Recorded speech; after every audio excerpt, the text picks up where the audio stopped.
অভয়ার মা বাবার ডাকে নবান্ন অভিযান 9ই আগস্ট কি 5 তারিখে ওখানে পানিহাটিতে উল্টো রথে যাব। আমি সেই দিন অনুমতি নিয়ে ওনার সঙ্গে দেখা করে ওনাকে বলবো আমার প্রস্তাব। আমি কাল পাবলিকলি বলেছি, পার্সোনালিও বলবো। হবে আপাতত কন্যা সুরক্ষা যাত্রা আমি সর্বত্র করব।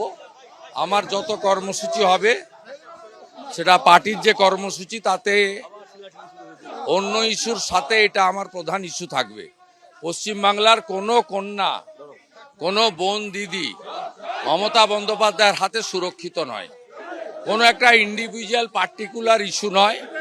আপনারা ইস্যু তৈরি হলে 3 দিন 4 দিন 5 দিন ধরে আপনারা সবাই করেন, আমরাও করি, কিন্তু আমার মনে হয়েছে পার্ক স্ট্রিট থেকে কসবা ল কলেজ যে ননস্টপ হিনিয়াস ক্রাইম হচ্ছে এবং যাতে শাসক দল তৃণমূল কংগ্রেস যুক্ত, এর শেষ হচ্ছে মমতা বন্দ্যোপাধ্যায়কে ক্ষমতাচ্যুত করা।